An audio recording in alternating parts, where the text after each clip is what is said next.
सेबी को मैं हृदय से साधुवाद देता हूँ। जो हम सभी की मांग थी उस पर अमल करते हुए SEBI SLBM, security lending and borrowing mechanism को बढ़ा रही है।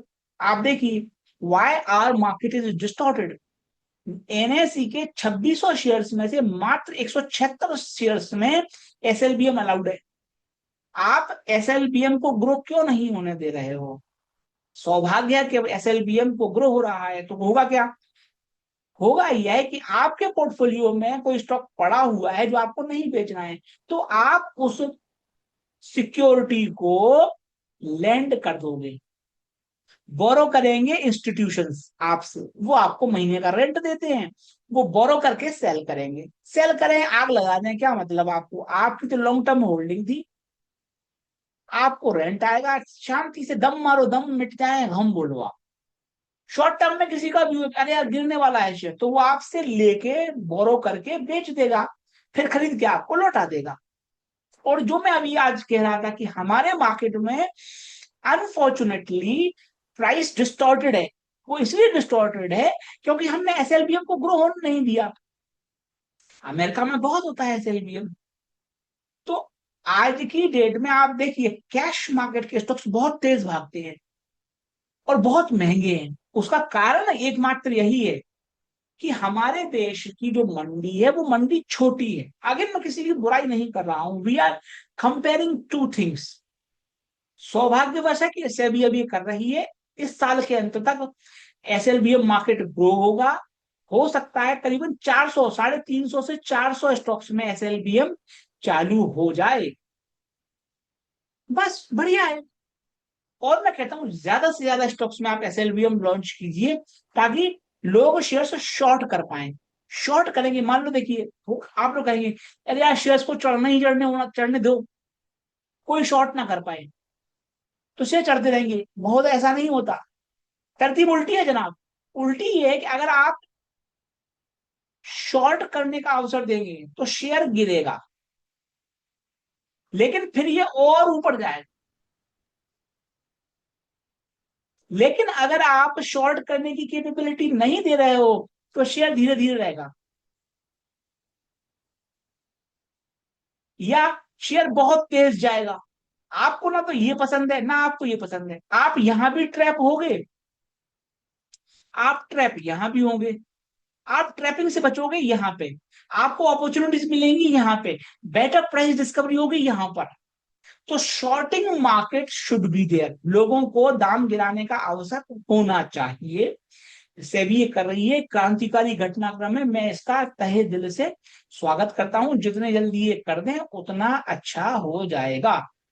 अब देखिए, एक मान्यवर है, उन्होंने साहब करोड़ों रुपए इन्वेस्ट कर दिए, 57 लाख का लॉस लग गया। इन्होंने टीसीएस इंफोसिस में करोड़ों रुपए लगा दिए, 1.72 सीआर लगा दिए। मेरा निवेदन है भैया, थोड़ा सा पुट ले लेते हैं।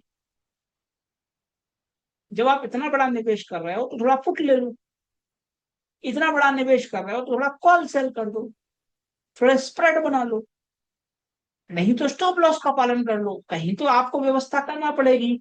युद्ध के मैदान में नंगे लड़ने जाते हो क्या?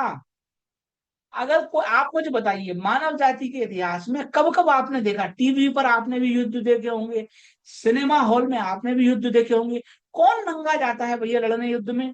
आप कवच, कुंडल, ढाल, तलवार लेकर जाते हो। भारत तो पूरा क्रिकेट देखता है, क्रिकेट की फील्ड में कौन ग्लव्स नहीं पहनता, पैड नहीं पहनता, हेलमेट नहीं पहनता? सब पहनते हैं, तो आप भी पहनिए, जरूरी है महोदय। फिर हमको स्टॉप लॉस का भी पालन नहीं करना, हमने एफएनओ से भी हैज नहीं करना, हमने स्प्रेड्स भी नहीं बनाना, और फिर ईश्वर से प्रार्थना करना कि चीजें हमारे अनुसार हो जाए। दुर्भाग्यवश महोदय ऐसा होता नहीं है। दुनिया में सबसे बड़ी गलतफहमी यह है कि जो चाहा वही हो जाए। ये सबसे बड़ा, ये जो ज्ञान है महोदय, मरते दम तक लोगों को नहीं मिलता। आज भी बहुत से वृद्ध लोग मिलते हैं, सीनियर सिटीजन, वो इसी फिराक में है कि जो हमने चाहा वो हो जाए। नहीं होता। अस्तित्व तो आपके अनुसार कभी नहीं चलेगा। आज महोदय मैं जिंदा हूं, जीते जी आपको बता रहा हूं, कल मैं नहीं रहूंगा। समझ जाइए ये चीज कि जिंदगी उथल पुथल से भरी हुई है, और इस उथल पुथल को झेलना, इसके अनुसार चेंज होना अत्यंत आवश्यक है। नदी के प्रवाह के साथ बहना अच्छा है, फिर आपको लड़ना है, तो I wish you good luck. अब बहुत बड़ा विवाद चल रहा है अमेरिका में कि ट्रंप ने पैसे कमा लिए, और ट्रंप का जो मीम कॉइन है वो भैया बहुत बड़ा था, 100 बताते हैं उसको भाई साहब। जो मीम कॉइन था वो मीम कॉइन $75 का था सोचो, और $1.76 गिर गया। $75 से गिर के महोदय आ गया $1.76 पे। और मैं आपको उसका चार्ट दिखाऊं महोदय। अब इस चार्ट को देखिए, और आपको कहोगे यार अमेरिका में तो यार नक्कार खाना है। महोदय ये मार्केट क्या स्ट्रक्चर है, कोई व्यक्ति लॉस खाएगा फिर सीखेगा, बाद में नहीं फंसेगा। तो मेरा आदरणीय परम पूज्य मोदी जी से निवेदन सिर्फ यही रहता है, और कोई आपत्ति थोड़ी है हमें। आप देखो इस चार्ट पे, देखो आप, फिर सीधा नीचे गया। तो लोग इस तरह से सीखते हैं। अब आप गोल्डन गूज मार दो, अब आप जो सोने के अंडे देने वाली मुर्गी है वो मार दो, तो हर व्यक्ति, अब मैं कहता हूं बहुत सुरक्षित मार्केट बना दो आप, फिर भी इसमें लॉस खाएंगे। देख लो ना, आप मंडी देख लो, बाजार देख लो, आप रोज सब्जी लेने जाते हो, सब्जी कभी कभी महंगी आ जाती है, अरे यार महंगा हो गया, उससे आप सीखते हो, लर्निंग है। सो इट्स नथिंग कि आप ट्रम्प के पीछे भाग जाओ, आप कॉइन्स के पीछे भाग जाओ। अरे लोगों को जागो, किसको नहीं पता था कि कॉइन्स में भैया बबल है, फिर भी जो फंस गए वो सीखेंगे, अब नहीं फंसेंगे। ट्रंप को मौका था, ट्रंप ने कमा लिया। तो वो फ्री मार्केट इकोनॉमी है। भारत में चूंकि फ्री मार्केट नहीं है, इसलिए हमारे यहाँ प्राइस डिस्टॉर्टेड रहती है। तो ट्रंप ने पैसा कमाया, उसको इम्यूनिटी हासिल है। अमेरिकन संविधान के अनुसार ट्रंप पर कोई केस नहीं चल सकता इस कमाई के लिए। ट्रंप ने स्कीम ऐसी बनाई, ट्रंप ने स्कीम बनाई कि वेदर यू बाय और you sell, either way he is going to make money. आप खरीदें बेचें, उसका पैसा बन जाएगा। सो ही, वो बेसिकली कसिनो प्लेयर है। ट्रंप ने कसिनो बनाए हैं भाई। ट्रंप के कसिनोज में मैं गया हूं, कुछ बंद हो गए अभी, लेकिन ट्रंप के जो कसिनो हैं बेसिकली जुआ खिलवाता था ये आदमी। शुरुआत में ये जुआरी बंदा है, मतलब जुआ खेलता नहीं है, खिलवाता है ये, जुए के अड्डे हैं इसके। तो चोर चोरी से न जाए, हेरा फेरी से न जाए, तो कर दी हेरा फेरी। अब जिसको ये पता नहीं हो, मुझे क्या बोलोगे आप? You want, you should not blame Trump, you should blame those guys जो who fell for him. Trump के कसिनो है, ट्रंप जुआरी है, ट्रंप मीम कॉइन में बबल है, एवरीबडी न्यू। फिर भी आप फंस गए, फिर भी आप लेके बैठे रहे। ठीक है महोदय, फिर गलती ट्रंप की थोड़ी हुई। अब फिर वही बात है, अब किसी को नैतिकता का सवाल उठाना है तो ठीक है, ले लो नैतिकता, तो बना लो भारत की मार्केट, तो फिर महंगा माल खरीदो, डिस्टॉर्टेड मार्केट खरीदो, फिर भारत में निवेश नहीं आएगा, वो समस्याएं झेलो। एनीवेज, रेमंड पर मैं बुलिश था, शेयर गिरा, अब रिकवर मार रहा है। वीडियो के माध्यम से मैं रिकमेंड नहीं कर रहा हूं, लेकिन रेमंड ने बहुत बढ़िया काम किया है। बीईएल के पहले सीएम, पुराने सीएमडी को नियुक्त किया है सीईओ के रूप में। अभी तक क्या था, रेमंड को लाभ नहीं मिलता था डिफेंस शेयर्स में रैली का, लोगों को पता नहीं था, लाजमी है वो, लेकिन अब पता लग गया, और पता लगेगा। रेमंड को भी डिफेंस शेयर्स में आने वाली रैलीज का नेचुरल बेनिफिट मिलेगा। कंपनी सही रास्ते पर है, आगे बढ़ सकती है। आपको ध्यान हो, Vedanta oil and gas, Vedanta power, इन सब पे मैंने चेताया था महोदय, और अपने क्लाइंट से मैंने बोला था भैया अगर फ्री एसेट बनाया है तब भी आप फ्री एसेट से भी प्रॉफिट शिफ्ट कीजिए। ये मेरी लास्ट पोस्ट है वीआईएसएल पर, वीओजीएल पर। और वीओजीएल पे मैंने लगातार कहा कि भैया फंस रहे हैं लड़के, फंस रहे हैं बच्चे, धैर्य रखें। लेकिन महोदय नहीं सीखना लोगों को, आग को खेल पतंगों ने समझ रखा है, आग को खेल पतंगों ने समझ रखा है, सबको अंजाम का डर हो ये जरूरी तो नहीं। जब शेयर मार्केट नहीं था, जब आग थी, पतंगे थे, तब से ये चल रहा है। आग को खेल पतंगों ने समझ रखा है, सबको अंजाम का डर हो। ये जरूरी तो नहीं। तो जिनको लॉस लगा लगा, लेकिन मैं अपने क्लाइंट्स को समय से पहले प्रयास करता हूं कि भैया आप, ये नॉर्मल फिलोसफी है कि अगर कोई अनाप शनाप चल गया तो आप उसमें से पैसा निकाल के लिक्विड केस में ट्रस्ट में शिफ्ट हो जाए, रोजाना पैसा कमाएं। लेकिन अंधाधुंध रैली आ रही है उसमें ना फंसे, खासकर वेदांता ऑयल एंड गैस में। जब आपको पता है कच्चा तेल टूटा हुआ है, आपको मैं बताऊं,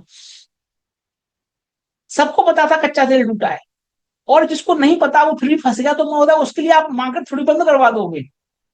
उसको बचाने के चक्कर में आप ओएनजीसी देखो, आप सेम चीज है। देखो ओएनजीसी का शेयर टूटा हुआ डला है। Again I am not recommending this. देखो आप, इस बीच में बीओजीएल का शेयर आया और लिस्टिंग के बाद भागने लगा। देखो आप, बीओजीएल का शेयर आया और लिस्टिंग के बाद क्यों भागा? अगेन वही चीज, सेबी ने नियम बना रखे हैं क्या, कि शेयर लिस्ट हुआ तो कुछ दिनों तक उसमें इंट्राडे ट्रेडिंग नहीं होगी। इन दिनों इंट्राडे ट्रेडिंग नहीं हुई, लोगों ने गर्मी शांत नहीं करी। जैसे ही इंट्राडे ट्रेडिंग चालू हुई, शेयर शूटअप मार गया। तो आप मुझे बताइए कि ईश्वर से भी अधिक शक्तिशाली सेबी ने ये जो मार्केट को इतने ज्यादा नियम कायदों में बांध रखा है, उसके बावजूद भी तो लोग फंस रहे हैं। थोड़ा हमने धैर्य रखना होता है महोदय। मैंने यहां कहा था, अब लोग आ गए दूसरे दिन, अरे देवेश तुम गलत हो गए, रैली चूक गई, अरे यार तुमने एस्टेसी करा दी, अरे यार हमसे रैली चूक गई। अब भैया तुम्हें मैं यहां खरीदवा देता, इस दिन डिलीवरी नहीं आती, आज बेचते लॉस लग जाता, तो काहे फंसना महोदय। तो हमेशा मेरा प्रयास रहता है आपकी सेवा में कि इस तरह की एडवांस्ड एनालिटिक्स आपकी सेवा में पेश करूं, जो कॉमन सेंस पर आधारित है। कॉमन सेंस पर आधारित है। अगर इस तरह की रिकमेंडेशन आपको मुझसे चाहिए तो वीडियो के डिस्क्रिप्शन बॉक्स में लिंक आपको मिल जाएगी। इंडियन ऑयल, एचपीसीएल, बीपीसीएल, मैं इन पर अभी बुलिश नहीं हूं। जब 2 महीने तक, मतलब अभी चल रहा है जुलाई, अगस्त सितंबर तक, अगर कच्चा तेल हमारा 60 के लगभग बना रहेगा, तब मैं इस पर बुलिश हो जाऊंगा। क्यों?